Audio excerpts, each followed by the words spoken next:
So here I have a 1999 American Tradition, and this RV is very special because not a single maintenance item was done on this RV since it was new. This is a Class A luxury RV. In 1999, this RV was $375,000.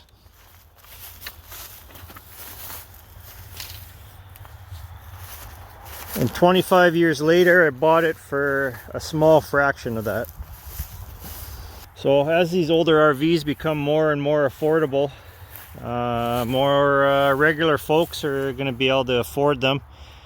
And this one was a dream of mine getting for like a long time. Ever since I was like 17 years old, I wanted one of these.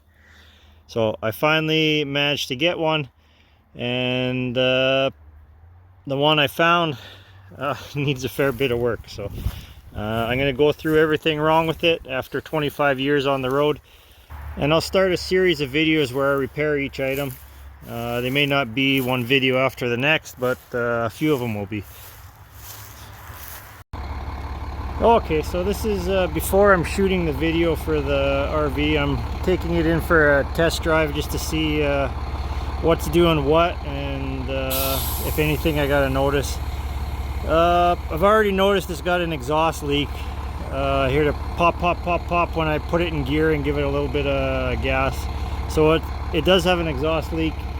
The diesel in it is probably about 4 or 5 years old at this point. So I'm going to take it and put about, I don't know, 50-60 bucks of diesel in it. I poured some ATF in it to try to just clean it out from sitting.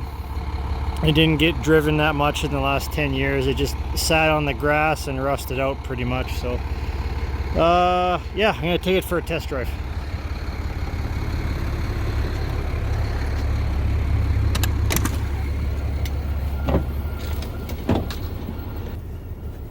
It's hot in here. I don't know if the AC is working. We'll find out. Okay, AC.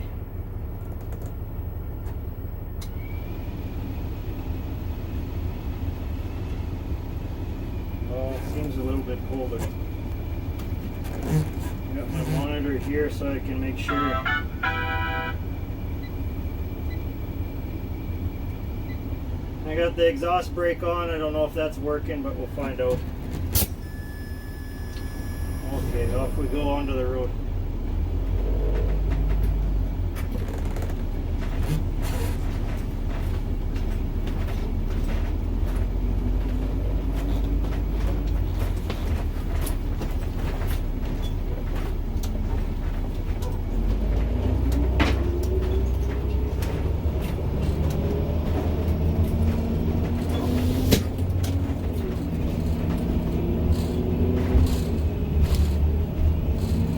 Up pretty good.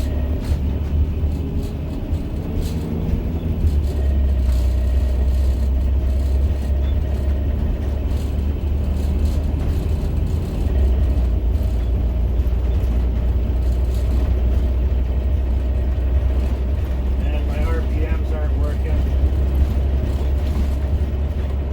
Boost pressure's at 92 kPa. Oil pressure is at 465 kPa.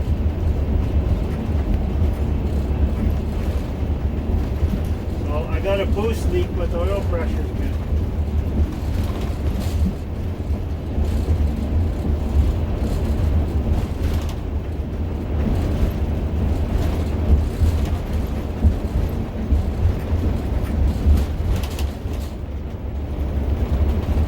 Steering's not bad. A little bit loose, but not bad.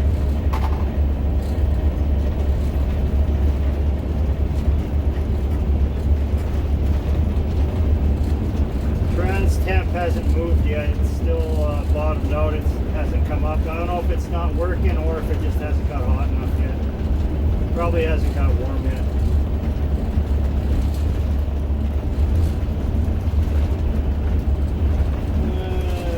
Pressure on the dash is just pegged, it's not working. Probably need a new gauge. RPM's not working. Gas station's just up here, not going too far.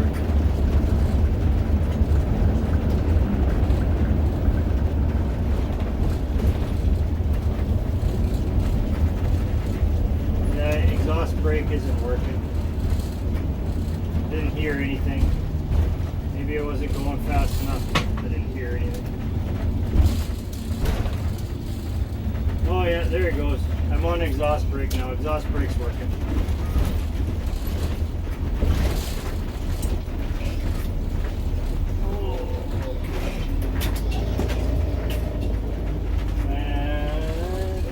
Okay to go underneath there.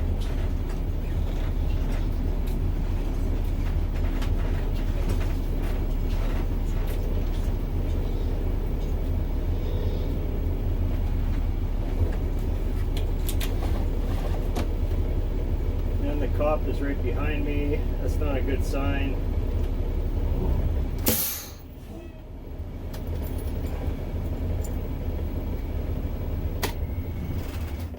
Okay, get some gas.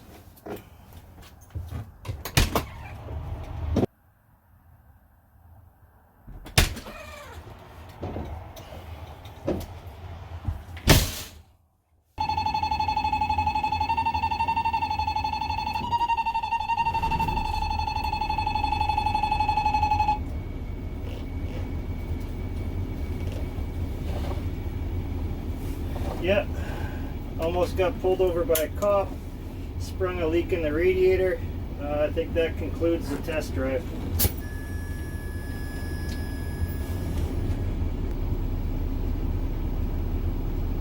I didn't check my signal lights, but I think they're working.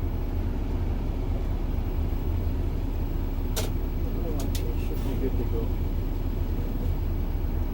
So, got a tank full of new diesel, not full, but it's got some diesel in it.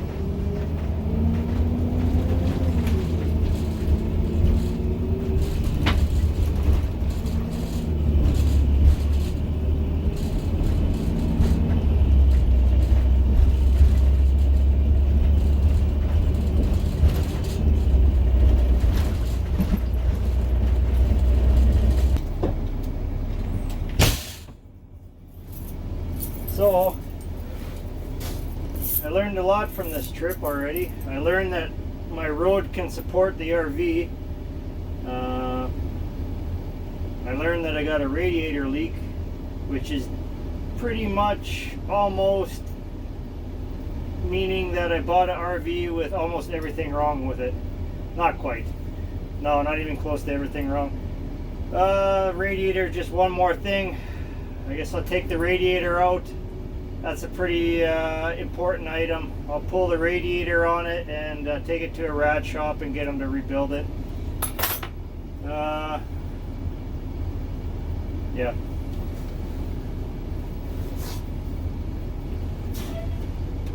Okay, here we go.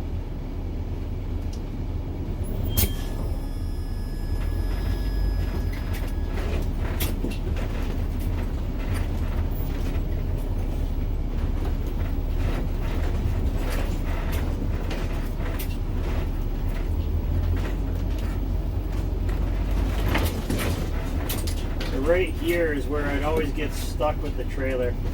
And you get out and see if the tires are sinking in. Kind of feels like that.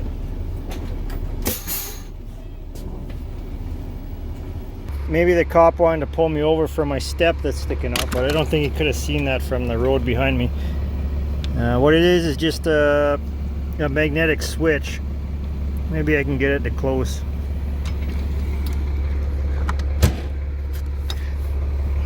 No. Anyway, when it senses a magnet, it pulls the switch closed, like with mercury or something, and then the step goes in.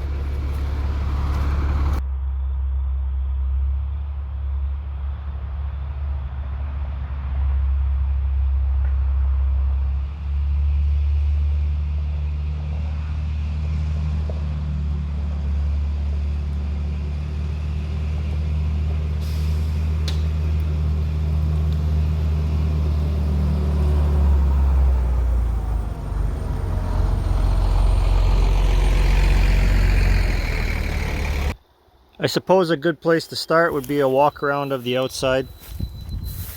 Just visually, you can see on the side of the coach here, that all the bay doors have been mashed. So 1, 2, 3 bay doors all been mashed up. They need to be straightened out. Like went over something that was really high centered. So the first 2 doors lock okay. The middle doors here, these ones don't really lock into place very well. And this one is binding up here on the trim, which is forcing it off the sidewall. I'll have to do some work with that. If you look underneath here, the door is binding. Yeah, right here. See it? Be better from the other side. So, well, you probably noticed the rust there too. That's another issue. I'll mention that in a bit. But so this door got high centered on something, so it got pushed up. That's why it's all dented in on the bottom. And the bracket or the mounting, it's just mounted on by screws. So either the screws broke and the trim got pushed up, or they didn't break, they just bent where they're fastened. So the trim is too high and the door is too high on that side. And then when you close it, the bracket hits on the frame there.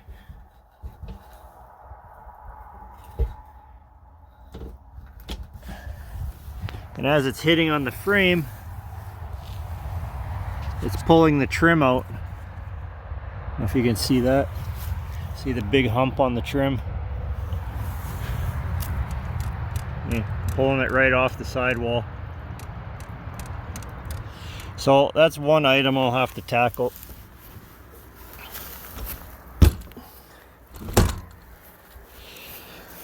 So if you're going to look at an RV and you see bent bay doors like that, chances are you're going to have issues with the trim on their sidewall.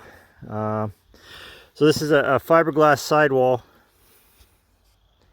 So this is a fiberglass sidewall. It comes down, and from here is floor level. So from here down is bay, and from here up is floor. So this trim is the hinge point for your bay doors, and it also holds the fiberglass laminated to the bottom of the structure there.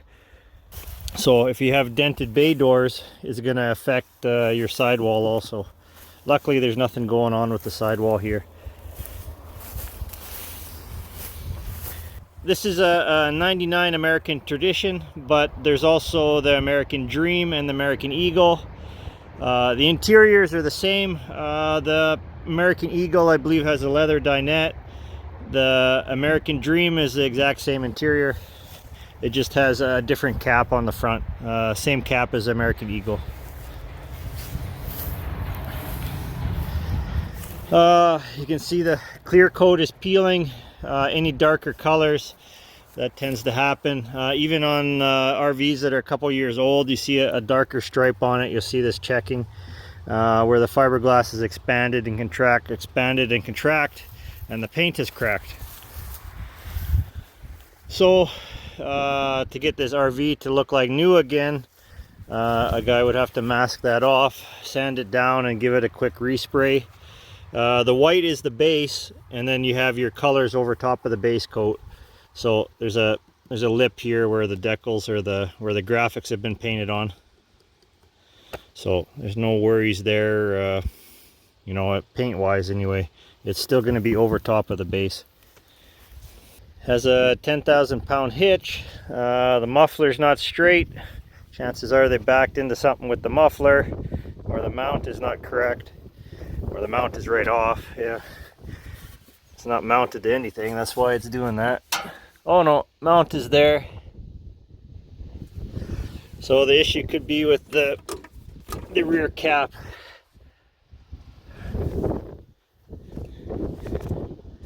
Yeah, and I see how it's like flush with the side here. You see this cap is shoved that way. See how it's sticking out here, or not.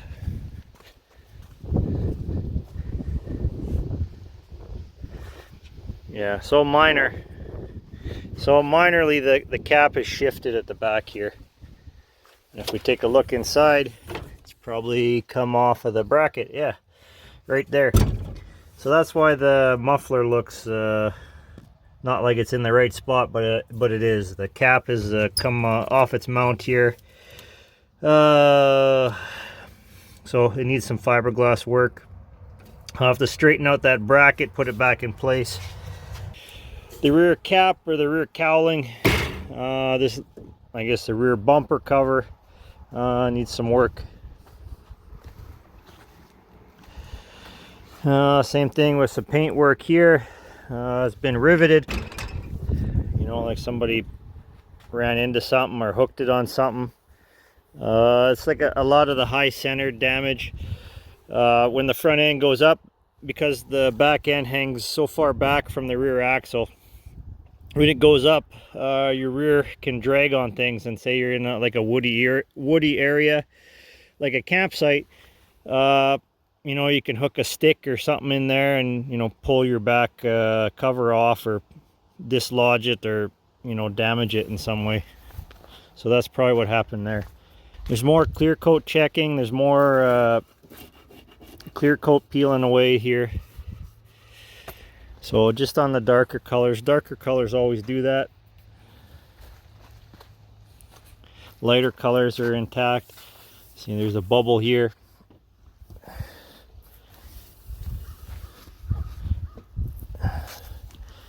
It could be the structure underneath here too. Like when you look at the sidewall there, you can see where the interior walls attach.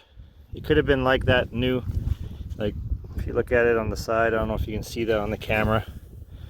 There's a bump out here. Like the sidewall isn't totally flush. You can see where the structure is there. You know, and that could have been just years of bouncing on the road, putting pressure on certain spots. Because it has the structure on the back is steel. I'm not sure if the sidewalls are steel, and then the roof is aluminum. I haven't had a roof on one of these off before, but I know the Holiday Rambler, you know, has the curved roof truss. It's just like curved steel with foam in between, and you have the pylon, and then you have your either metal roof, or you have the fiberglass roof on those. This one is just a single piece fiberglass roof, and I don't know the structure inside there, but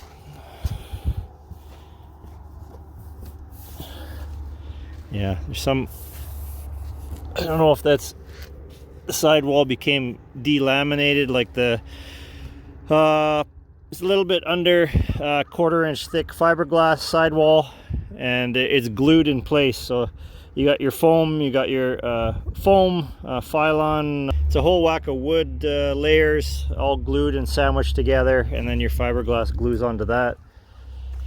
And when you get water in there, they separate and the glue lets go. It's a water soluble glue, so that's why leaks in RVs are not good. So a lot of cosmetic all the way around, a lot of paint work. It's just been let to sit over the years, hasn't been touched up, hasn't been repaired, just used and abused basically. There's a really bad repair work here. Looks like someone did themselves. This trim probably came off, and then they put some screws in there and then caulked it back in place.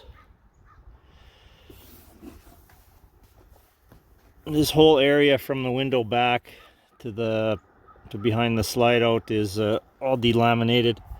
You can see because it's got a bubble in it, and that's due to water damage.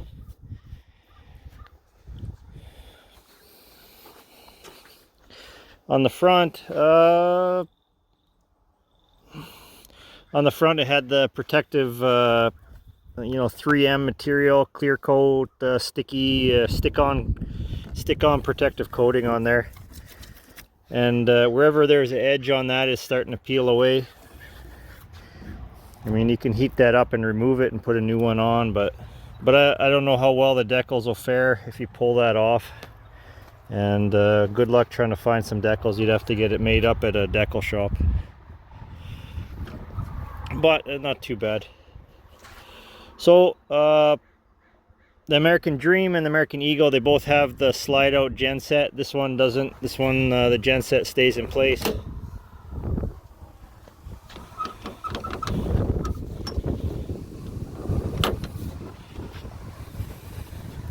There's your genset right there. It's a 7,500 watt Onan diesel, and it is very quiet. I had it running already, and it powers both air conditioners on the roof.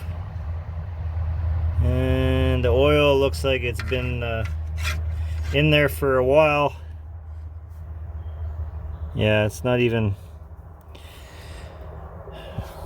slippery anymore. Like I don't know if anyone's ever pulled the oil on an old tractor or something that's been sitting in the field for a long time, or just nobody changed the oil in it. You know, they use it for like an hour or two a year, and then 30 years later they still haven't changed the oil in it. That's kind of like what this oil in this generator is like. So generator need a service. It runs good, starts great, powers, you know, flawlessly. It's a good generator, but it'll definitely need some service work.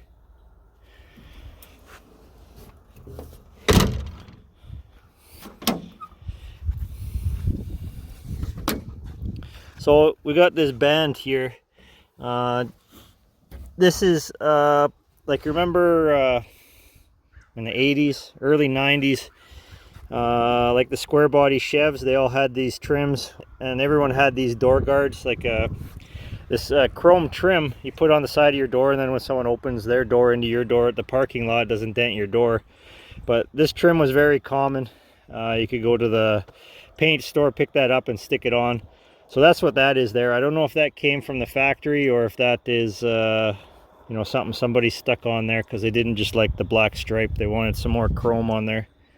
So the headlights on this are off of a car, like a automobile, so you can still get the headlights for it, because like these marker lights, these headlights, the tail lights, they're all off of automobiles. So, you know, like when they're building the bodies for these, you know, they chose what kind of styling they want for the headlights based off of what parts were available already. They didn't make their own headlights. So these headlights are off of a 90-something car. Same with the marker lights. So you just got to get the part number off it, and then you can match it up. They replaced the lights before I got there, and I don't think they're mounted correctly. They're not supposed to be bulging out like that. Yeah, they're definitely not mounted correctly. One of the bonuses that came with this RV is it has a new windshield installed in it. So this windshield is about $5,000, so $2,500 per side to change them out.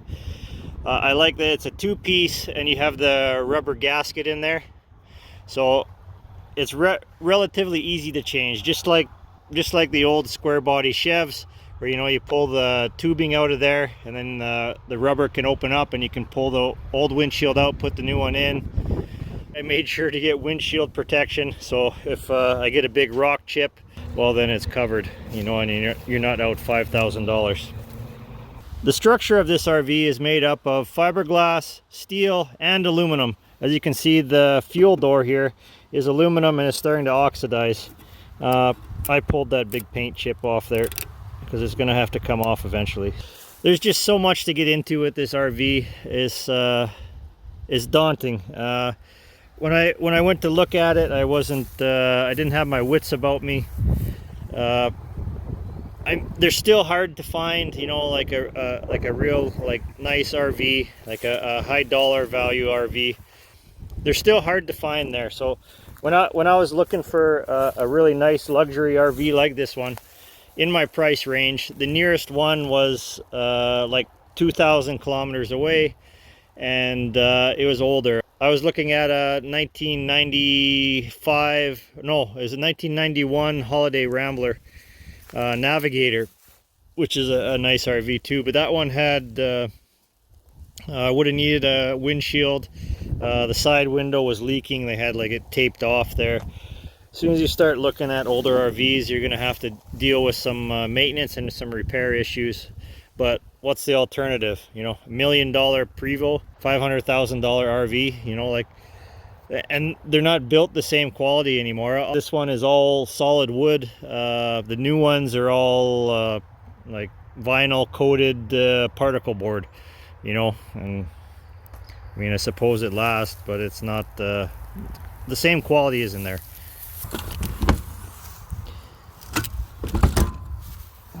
Looking for the ladder.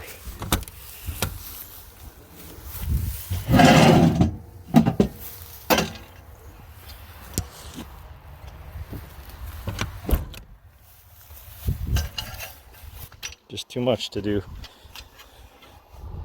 This whole year I've been getting rid of my projects because just no possible way I can do them all. Okay, up we go.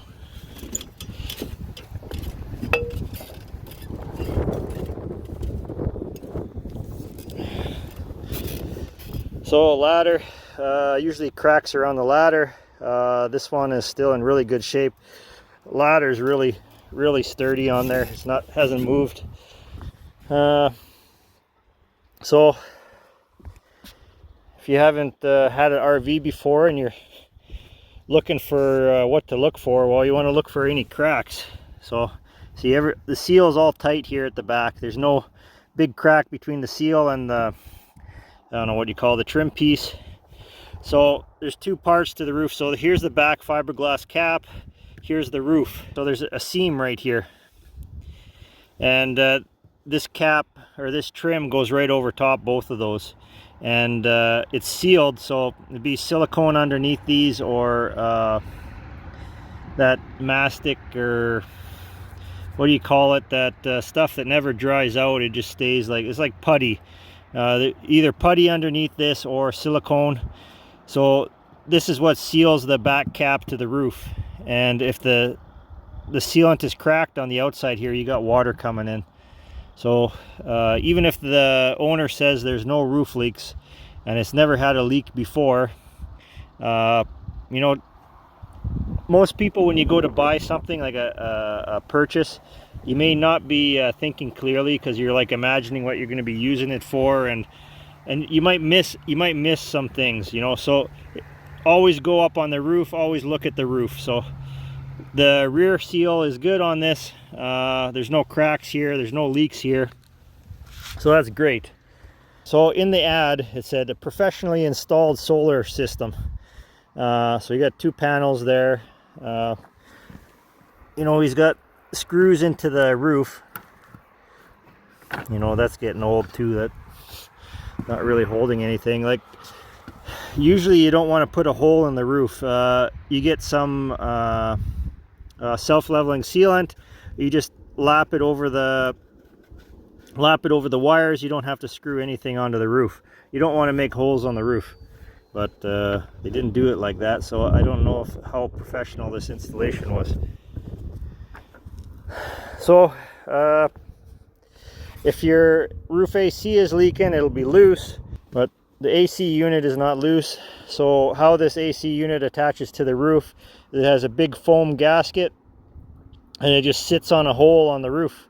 So you want to check around the AC unit and you see if the roof is loose anywhere there, because if you get any kind of water in there, the first thing that happens is the fiberglass roof delaminates from the phylon, or that wood membrane, or that wood layer that's held together with water soluble glue. Why they do that, I don't know. That other one has some kind of rack on it. I'm not sure what that's for. They must have had something mounted on there at one time.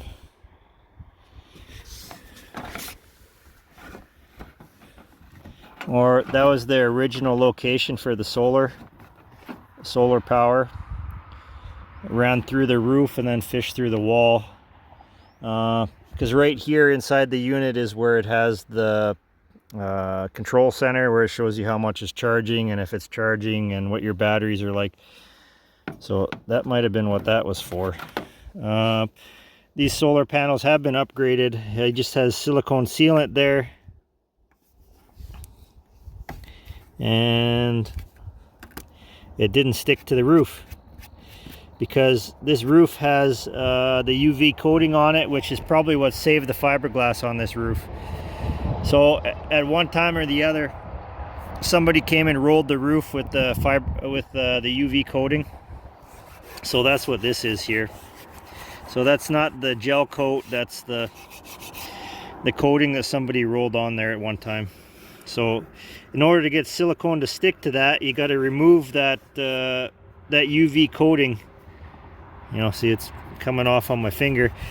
So like I said, I don't know how professional this job was of installing these solar panels. I just think they said it was professional, but they probably did it themselves, or not, I don't know.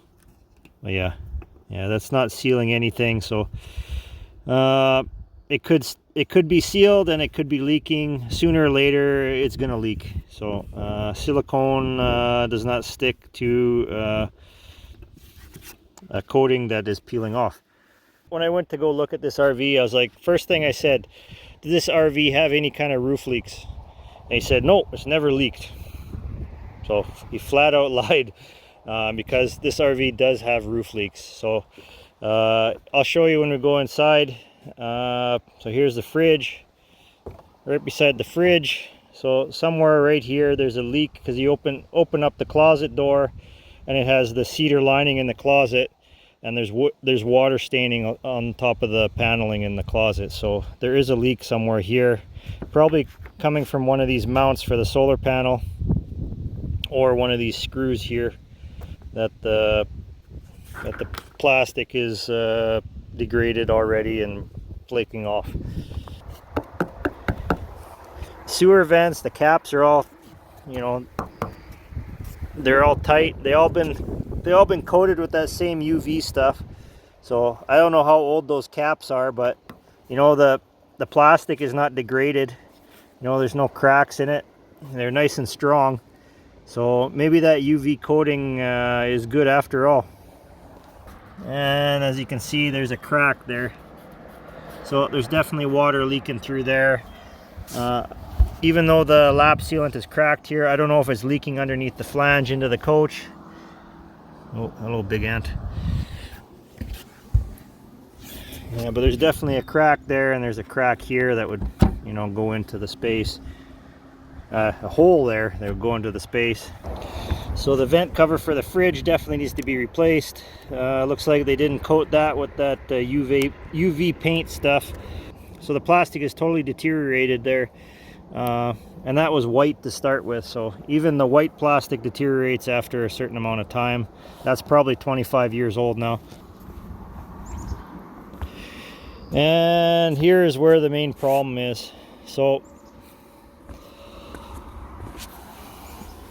I put some tape on it because I had this RV parked in the garage forever, and I took it out because I needed the space to work on my truck and some other things. So it started to rain, so I ran up here all worried, and I put some tape on it because I didn't want it to leak anymore inside. Okay, so I got the tape off, and as you can see, the trim has failed, seal has failed. That's definitely leaking a lot of water inside there. So that's where the delamination on the driver's side door is, and you'll see the ceiling is coming down in the entry there. As well as seals on the edge of the front cap. You know, a big crack there. That needs to all be resealed. So this definitely needs some attention.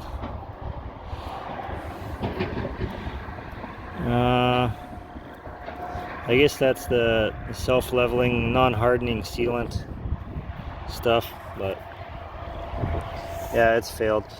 So when you're repairing that, you got to make sure that's, you know, sealed and sitting flat, because if you just caulk it afterwards, which is what I think they did, they didn't bother fixing the screws, putting new screws in there, making sure it's secured, sealing it underneath the cap. They just came in and applied more caulking, and then that doesn't do anything. It just, you know, just crack again and start leaking right away. Here's the antenna. I don't know if that's what they call a digital antenna. I'll find out. But you can turn that inside the cab. It's got a control. It, you know, rotates and goes up and down a bit, I think, or maybe just rotates. So on the front cap here, it's definitely leaking around the antenna, or not. That could be just how it's screwed on there. And no, it's definitely leaking there. Yeah, there's the base there, and if it's doing that, that antenna's leaking. That, I would believe that is for either a CB or a radio. This one's probably radio, and then this one's for CB. So I don't know. I might just get rid of that. We'll see. The lights on the front here are loose. The silicone has failed, and it's got a big crack all the way around, so all these lights are leaking. And that concludes the roof. Here's the interior. I already purchased some parts. Actually a fair bit of parts for it. There's some in the bays underneath too. It's been sitting in the garage for, I don't know, half a year already. So here's where the water damage is at the front. See, the roof is coming down. I didn't push on it here when I was looking at it. I was like, oh well, it just the glue let go over time, because it didn't really look like there's damage anywhere else. So I walked in and I'm like, oh, has this ever had any water damage? He's like, no, it's never had a leak. I guess he meant, when he said that, he must have meant, oh, it's never had a leak like water pouring in, but you know, it's definitely had leaks. I'm not sure if this is from factory, this trim piece. I think it is, because this is right where the split is. So from here back, it's the roof of the cabin, and from here forward, it's the front cap. So to repair that, pull the cap down and replace the Phylon layer in there, and glue everything back together nice, and then re-glue the carpet on there. And they put, so around this year, they're putting carpet on the inside of all these coaches because it cuts down on the sound. It muffles the sound is the reason for that. So I didn't see it at the time because I wasn't the one sitting in the seat and checking all the things out. I should have been more prying, and but I'm too nice of a guy sometimes. So he was showing me the coach, and he's like, oh yeah. But I didn't see the, you know, the water damage to the wall here, and I didn't notice the bubble on the outside either. What I should have done is pay somebody to do a assessment of it, and then you know, what is it, like, you know, 500, 800 bucks. They come out, they take a look at it, tell you if it's any good. They find all the problems. They're professional. That's what they do for a living. And then you look at the sheet, and then they recommend if you buy it or not, if it's a good coach or not. Because if I would have paid that, they would have came back and said, no, run away, don't buy that. But I didn't. I went and did it myself, and got thinking to all the possibilities, and ended up buying it. It's still a deal, because my only alternative at the time was to drive like 2,000 miles, and it was a much older coach. Still nice, but much older, and that one had the ceiling coming down on it. Like you could see where they glued it back up, but it wasn't really a good job. So that one definitely had roof leaks, and the interior wasn't that nice. It wasn't as nice as this one because it was like a 91. So I ended up buying this one. So there's the roof leak in the front and the resulting damage. And then here's the water leak at the back here. You can bleach that out. I believe these panels are just pin nailed on. I wouldn't take it off. I would just try bleaching it in place. You sand it and then bleach it, you know, to get rid of the staining, and then you know, should look like it does now. You know, so it's pretty easy to get rid of that water staining. Maybe not completely, but should be able to get rid of it. And that's about it for water damage.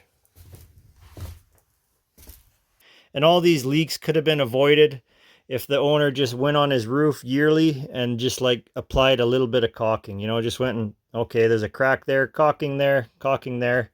You know, maybe he would have had to get a repair done or do it himself, you know, like a couple hour repair. Repairing a roof in an RV is not difficult at all. You just have to know the right products and the right methods. And there's so many YouTube videos out there that'll show you how to do that correctly. Okay, so what's next? So what could be wrong next? As you can see, I kind of pulled the dash apart here. So I was looking for a broken wire in the dash. I thought maybe a ground is loose or something. I'll show you what I mean here in a second why I was looking.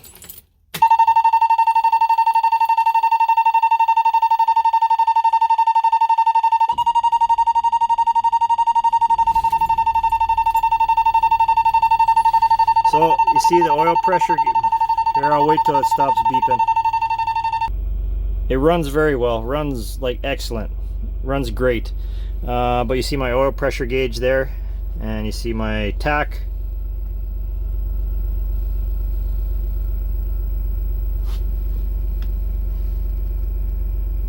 There it goes. So something wrong with the tack and something wrong with the oil pressure. Sometimes the oil pressure will work. At idle, oil pressure is like around 32 psi when it's warmed up, and the oil pressure will start working.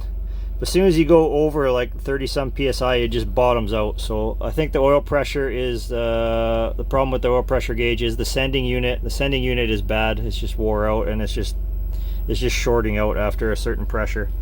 So I'm getting data. There's 700 RPM. You rev it up. You know, there's nothing wrong with the crank speed sensor. I do have a engine light, and this is another one of these things that I missed when I went to go look at this RV. Is I said, oh, does it have any codes or warnings or anything wrong with it? And the guy said no. Come to think of it, he lied about a lot of things. You know, and I was blinded with the options and, you know, possibilities for the future.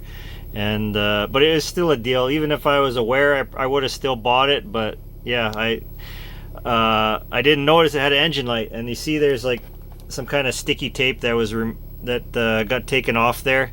I noticed it when I was driving, that like when I was first looking at all this, it was just black. I didn't see that engine light. So either the light came on because I bought it, and then they had to take some stuff out of it, and then I picked it up like a week later and then drove it back. So I don't know. I think what it was, they had a piece of tape over there and they just took a black Sharpie and made it black. And then me like looking around with like stars in my eyes and stuff, you know, thinking about the possibility in the future and trips I could take and all the good things that having an RV like this would bring, that I didn't notice they put tape on there and painted it black. I thinking maybe it's a possibility. So anyway, that engine light is so I scanned it. Okay, here I'll bring it up what it says. Okay, so it doesn't have the right code on there. It just has a bunch of codes from when I cleared it and then started it with a low battery voltage. So this engine light comes on. The main problem for that is the lift pump. It's low intake pressure or low fuel pressure. So there's two.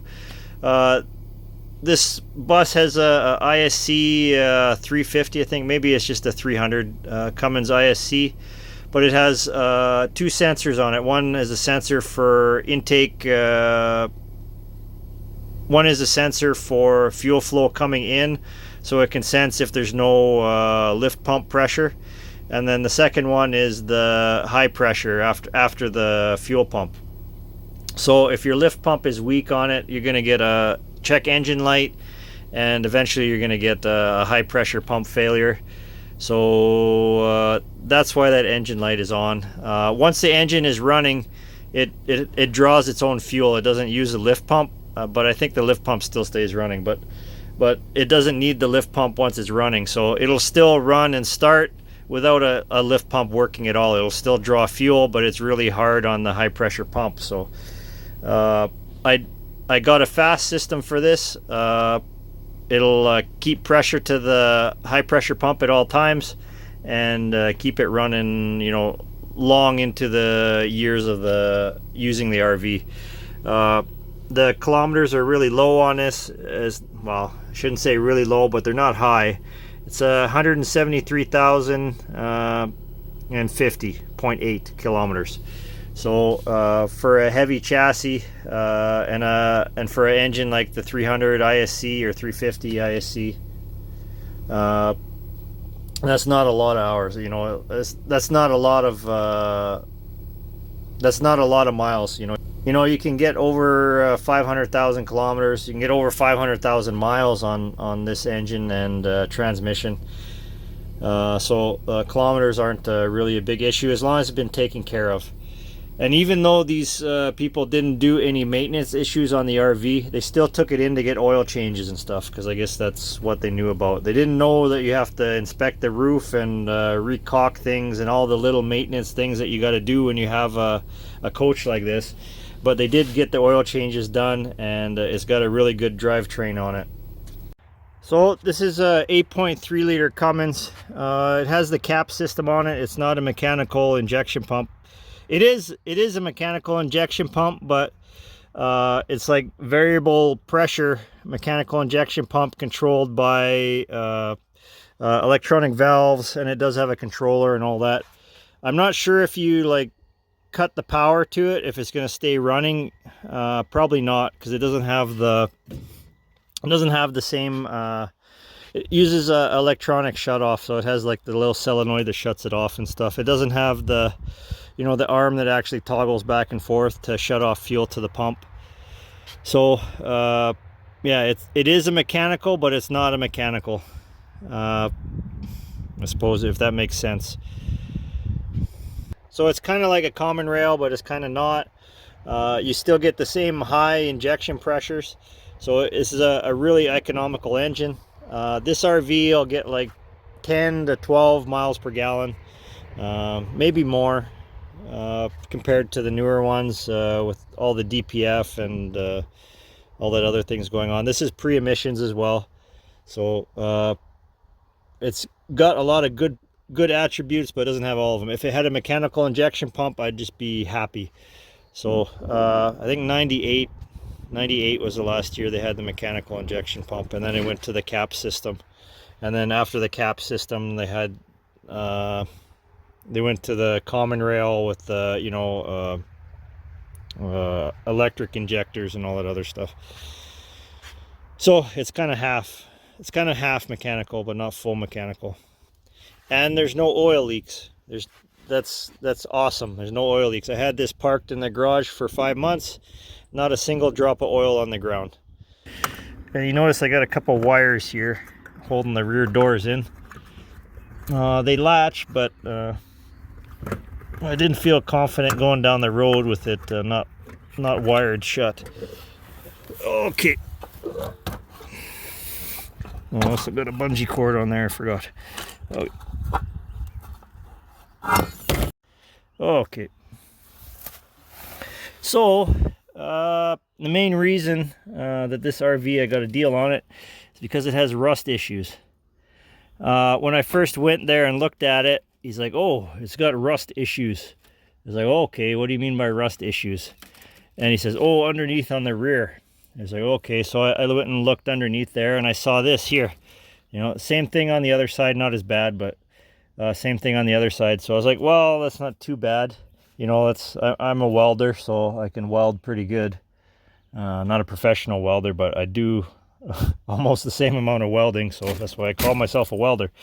But so that's an 1.5 inch square tubing. It's not galvanized. It's like, I don't even think it was an 1/8 inch thick.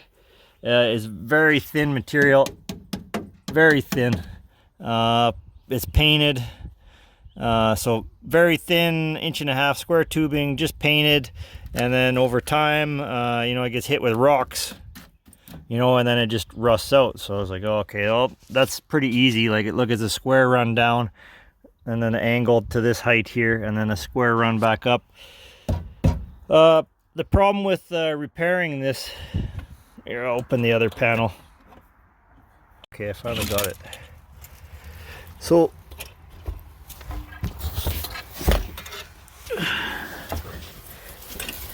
here's the battery compartment here, and all these so the floor and all these compartments, it's foam, so it's 1.5 inches of foam capped with that 1.5 or 1.5 inch square tubing. As soon as it starts rusting, it gets in between the aluminum skin and it gets in between the foam, and it just keeps on rusting. And you see here, so there's that 1.5 inch square tubing that came to here, and it completely rusted out in there. So this bay is starting to fall apart. These back two bays are the problem.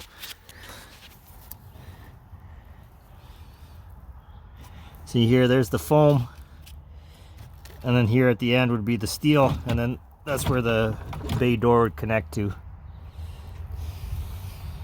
So I got one bay to repair here, and to repair that, so these panels here, this is like commercial refrigerator paneling. So they got a thicker skin on the inside here, and they got a really thin on the underside, which is silly. They should have had the thicker on the underside and well, thicker on the top side too. They just shouldn't have put the thin skin on the bottom here. I'll show you.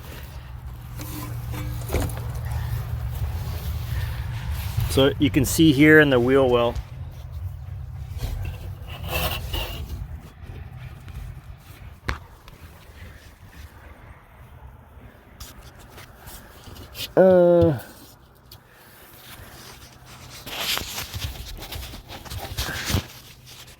so here's inside the rear wheel well. There's that 1.5 inch square tubing, and then here's the underside of the paneling. So this is actually going into the underside of the floor, and you see how the aluminum has just been chipped off and eaten away here. So right here, that's foam, and then this is the aluminum skin that's glued to the foam, and then I guess it just butts right into that panel there. I don't know what's going on with that. It's possible that, yeah, it rusted and it's just coming down. So this is part of the sidewall, and it's slipping past the main floor structure there at the back here. Well, that sucks. So I'll have to remove the fender here, I have to remove the bay doors, and probably have to pull back the sidewall and then stick it back down. So there's a fair bit of work to repair that. If you're looking at American Traditions of the same year, like 99 to I think 2003, where they came out with a new body style, maybe even those ones are plagued with the same issue, where the steel is not galvanized, it's not sealed, and if you drive these RVs on salty roads or just over time, you know, the rocks eat away that aluminum skin, you start getting nicks in that steel and it just starts rusting. So the back side here, this is the radiator in here, but it's the same thing. So see, steel's all rusting out, and I don't know how they could have done that different. I guess they could have galvanized it, but even that galvalume or galvanized coating would have been eaten away, like hit by rocks and pitted to the point where it started rusting as well, but it wouldn't have rusted as much. Yeah, if it was galvanized, it would have been a lot better. Yeah, see, totally rusted out. And this is an easy fix on the external, so that's no problem there. I can, you know, a day in the garage and all that'll be fixed up and painted nice. And where it's probably never going to rust again, I'll use a little bit heavier steel, you know, 1/8 inch wall instead of 1/16 inch wall, like this stuff here. I got to take the rad out anyway, or at least to give it a good inspection, because there was dripping from there. So I just want to take a look and make sure everything is good before I hit the road with it.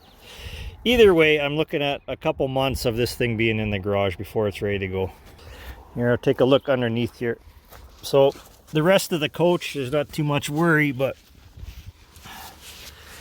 at the front of the tires here, you got a steel cap and that kind of just captured all the salt and caused it to rust out here. So got some rust repair to do here too. So this is the water bay. Yeah, so maybe 3 bays on this side, and you can see where all the joints are on the floor here, where the aluminum skin has fell away and it's starting to oxidize and it's starting to rust underneath there. So yeah, it's got some kind of trim piece here. So it's got aluminum skin on the bottom, and then underneath the aluminum skin you got your steel rails running for the bays, and in between that is foam, and the aluminum skin just kind of covers everything. And it's got like right here, it's the ends are curled. I guess what you call that, coping or piping, like if you're a tin basher or like a duct worker, you know what that is. It's where you get the 2 joints together, slide it down, and then you just hammer it tight to connect that. But that seems like a point of oxidation and rusting. That aluminum skin didn't hold up too well on the underside. So 3 bays. I got 3 bays to repair. I got a new angle to put on at the back here. This angle, I'll probably replace it with something that's not gonna rust away and oxidize, like some sort of stainless or galvanized, and then seal it really well, and then rock guard everything again. Like it was rock guarded at one time, or rhino line. I probably put the asphalt coating on there because that stuff kind of stays fluid, not fluid, but it stays sticky, and you don't it doesn't chip away like that. Like this is a protective coating, but over time it got hard and it just chipped away. So that's why I use the asphalt stuff, and then it doesn't get hard like that. So maybe I'll do 2. Maybe I'll do the rock guard and then do the asphalt coating over top. I know what you're saying. You're saying, how would somebody, you know, go about repairing that skin again? You know, this is all salt. This thing probably went to Ontario. But how would somebody, you know, repair that skin on the bottom there and save all those bays? Well, get a sandblaster out. You sandblast the coating off the aluminum, and then you glue, you just coat it with glue, and then you glue a new sheet over top of the aluminum, whatever there is still adhering. Wherever the foam is, you'd fix up the foam, and you'd make everything smooth and flush again, and then adhere to that. Just glue it right over top, and you can see where the problem was here.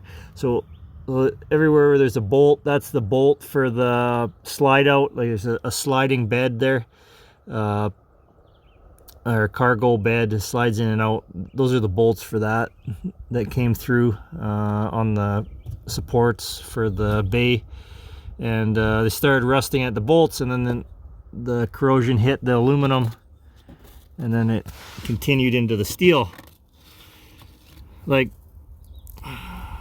you know, that the metal is still good there. It's just the freaking aluminum is you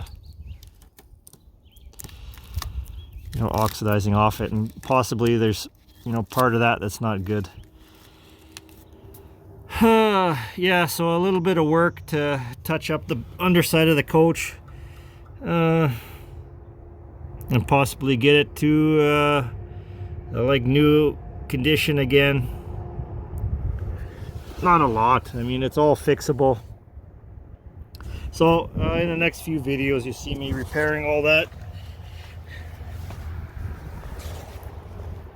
and that's the most time consuming amount of work, is repairing those bays and stopping that rust, getting up to the point where the rust is, and spraying it with some zinc primer, and keeping it from continuing. I'll see what kind of condition it's in when I remove this trim.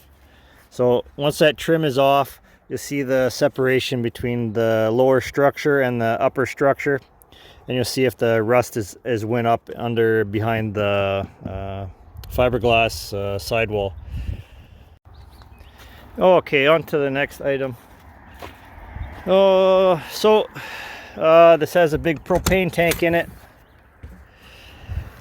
right there. It's in good shape still, but it's old. It's old already. It's out of certification. So what do you do when the propane tank isn't certified anymore? Well, you either take it out and you bring it to the propane shack or where have you, your propane specialist, and you get them to recertify the tank, or you can buy a tank, and it should be good for another 10 years after that. At least that's how you do it here in Canada.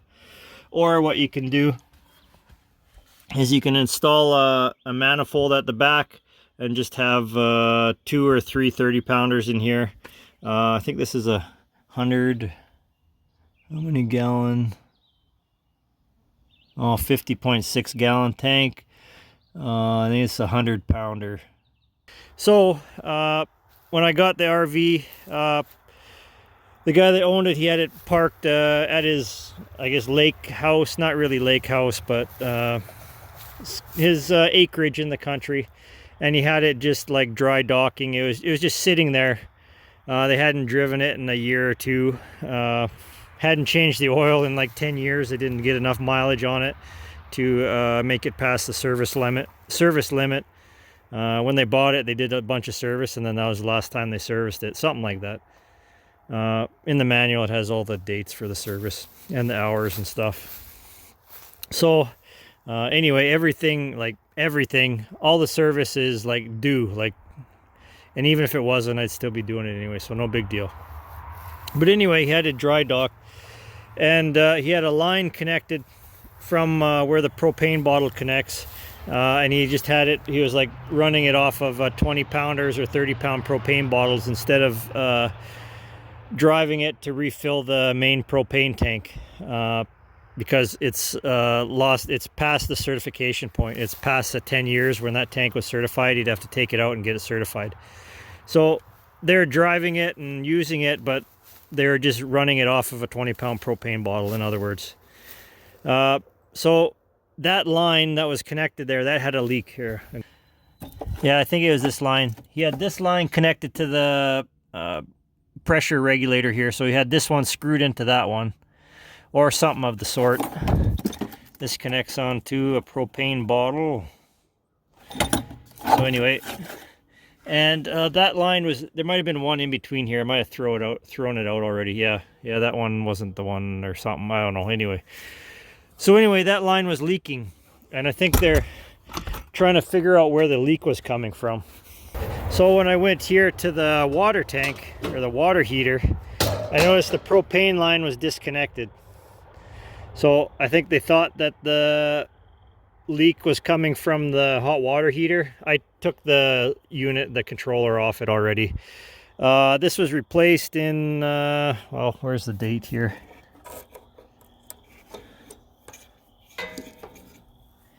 So this was replaced in 2014. So this is a modern water heater, just like the same one. We have a 2017 trailer, and it has the exact same water heater on it.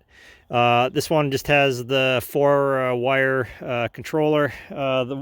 With our trailer that's newer, it also has an additional 4 on there, and that goes to the, I don't know, some kind of safety thing inside that monitors when everything is on, and part of the extra safety system. This one doesn't have it, but anyway, the point is the water heater is new, so I don't think this is leaking. Maybe something in the valve screwed up, but I doubt it. I think they're just trying to trace the propane leak, and they couldn't figure out where it's leaking from. As well, you can see the solar controller there that was routed in here through the back cap. That's why the wires went across the roof to the very back cap. They drilled like 4 holes in the roof and then ran the wire down the back cap into the engine bay and then back into the battery bay. So I don't know, professional install? I don't think so. You think if the guy was a professional, he'd know that you can run it, you know, beside the fridge, You can put a membrane through the roof and then fish the wire through where you need it. I'll show you in the coach, but the control center is on this wall here. So he could have done that, and he could have made a professional looking professionally done solar install by doing it right. Okay, so here's the factory power center. So there's house batteries on. I'm not sure what this one does, but that's on now too. Oh, solar charging, I think.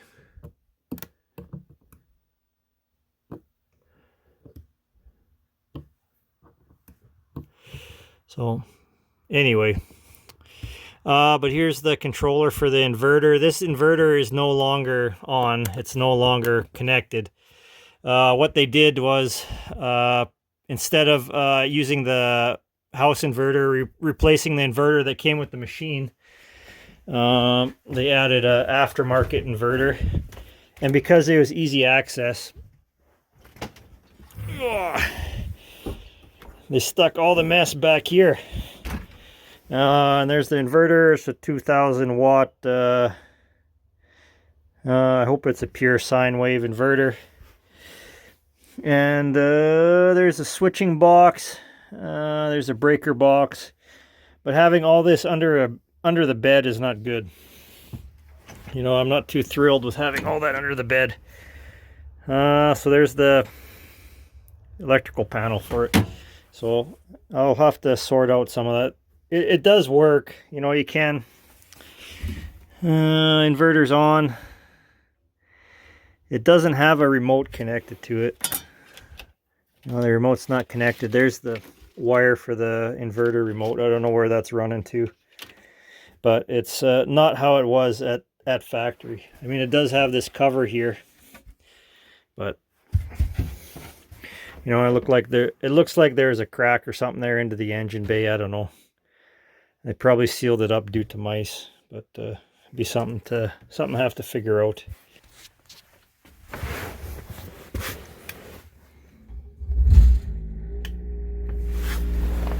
There we go. And I've already run the generator for a good half hour with both air conditioners on, just to put it under load, to maybe burn some of the gunk off. It's been sitting for a while. I don't know. I don't know a whole lot about all these electronics and what is wired to what yet. I kind of got an idea, but it'll take some time to get it all sorted and worked out. There, the air conditioner comes on at the front of the coach. So that one's on. And you can come back to the bedroom here. You got another thermostat. Put that one on cool. And there, the rear air conditioner comes on. And they're both running off the generator right now. If I had the house batteries connected, I'd hope that the switching box under the bed there would automatically switch over to the house battery as soon as the generator goes off. So anyway, it'd take a little bit to make sure everything's working properly and as it should. Okay, so they're both on, and I already checked it out. The heaters, both heaters work well, but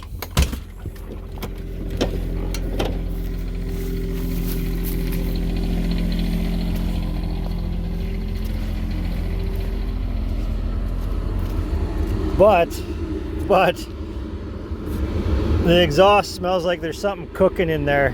There's some really nasty barbecue going on in there. So it's possible there's a dead animal, like a mouse, crawled in one of those. Okay, so AC and heat both work great. No problems there. They come on and go off. This is the factory fridge. It's pretty clean overall. It's not too bad. But they said it quit working. It said it quit working on electric. Yeah, it's gas or electric, so I haven't checked it out to see if it works on gas or electric. The Corian countertop has a couple cracks, probably from banging around or getting too hot. It says specifically don't put it on the burners when it's hot. So yeah, it looks like they put it on the burners when it's hot. That looks like melting to me. Oh, that was on. Okay, that dial needs some work. It's probably just the set screw on there. Oh, I hear something.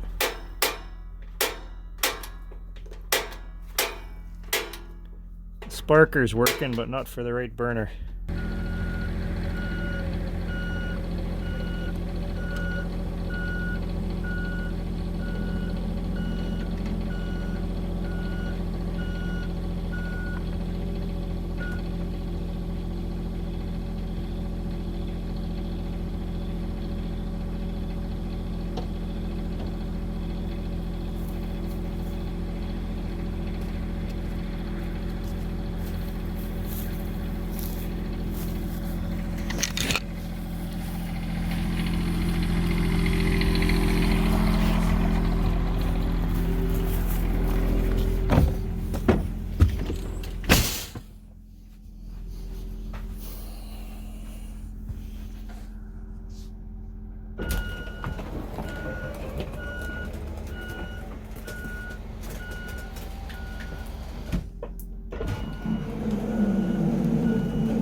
There we go.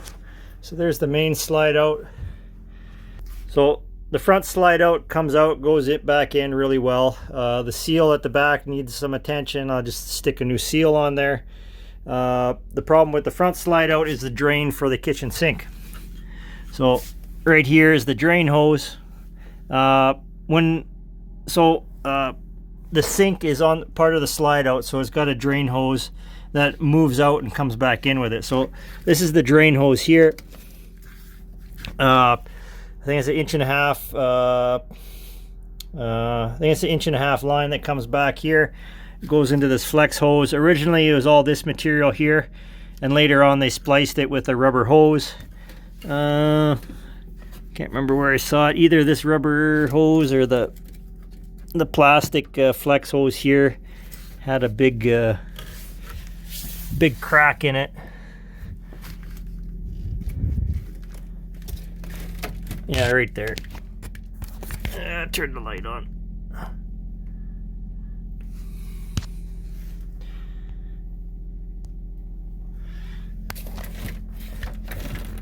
So you see the crack there. A split, too. Big crack and a split on the side. So the rear slide out is right here. Oh, one thing to mention here too. There's something going on with this rear slide out, because you shouldn't be able to do that with the slide out. Even when it's in all the way, so it's in, it's tight. And I can still push the top out.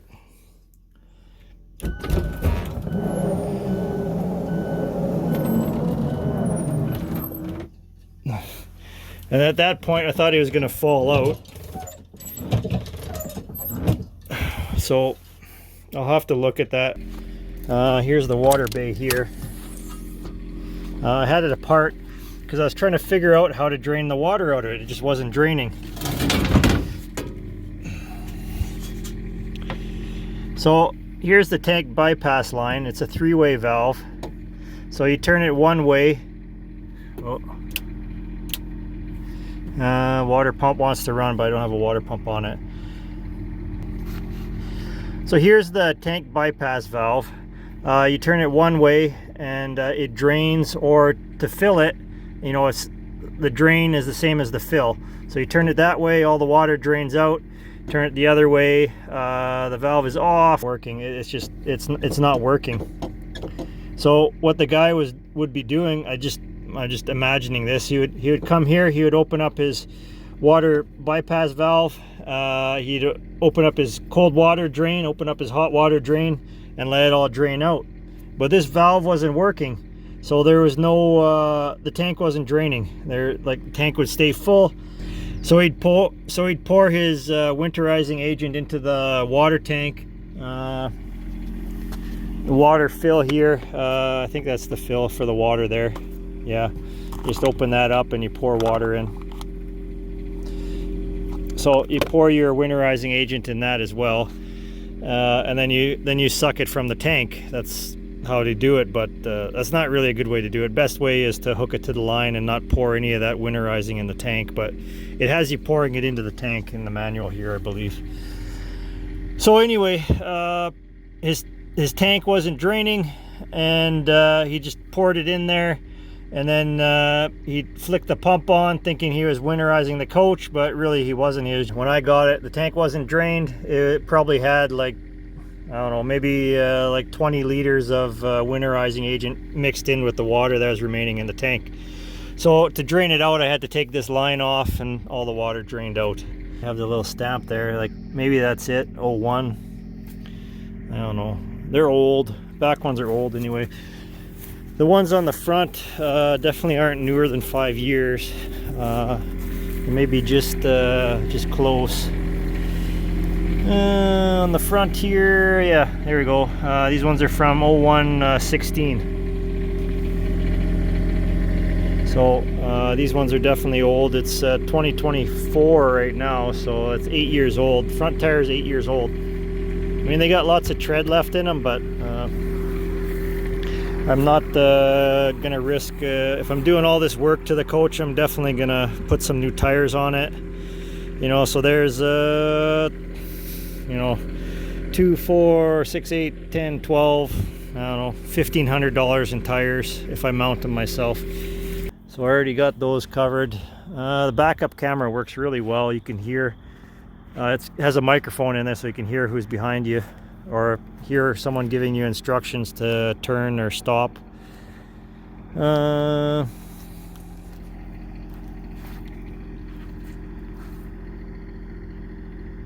Yeah, just a lot of little things. But overall it's still a very good coach. Needs some paint work and odds and ends here and there, you know, maybe a month of work in the shop and it'd be good to go, you know, and that's pretty much what it'll take. I got most of the parts for it already. I just got to go get some paint mixed up for it, and it'll be like brand new again right away. But so I knew there was problems with this one going into it, but it was very close, and it was in the price range, so I bought it because there just wasn't any in that range that I was looking for at that time.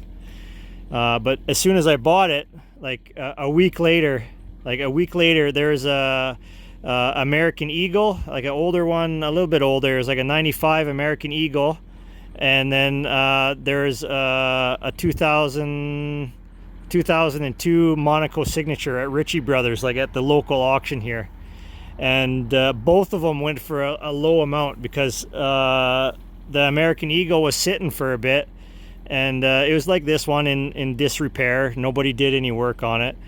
Just used it till it, you know, started causing them problems, and then they sold it. And the Monaco Signature that was there too, same thing. It was just run down a bit, disused, and not loved anymore. So they got sent to the auction, and the American Eagle went for like $27,000, and the Monaco Signature went for like $35,000. So is very close to the price range what I paid for this one. So if I would have waited a little bit longer, maybe paid an extra $5,000, I could have got a coach with like half the work that needed to be done, and you know, still the same standard of RV. So what I'm trying to say is, if you got some money burning a hole in your pocket, and you can finally afford one of these awesome RVs, maybe just wait on it a little bit, you know, think about it for a night. There isn't a whole lot of people that have like $20,000, $30,000, $40,000 to spend in their pocket. It's probably, if you wait on it, it's probably not going to get sold right away. but another better deal might pop up. So if you're like me and you're like, oh, I can fix that, oh, I can fix that, I can fix that, and then before you know it, you're in this you're at the foot of this big huge mountain, and you're like, oh, how am I ever gonna climb that, you know? So yeah, just you know, breathe and wait a little bit on it. You might find one that with a little bit less work on it.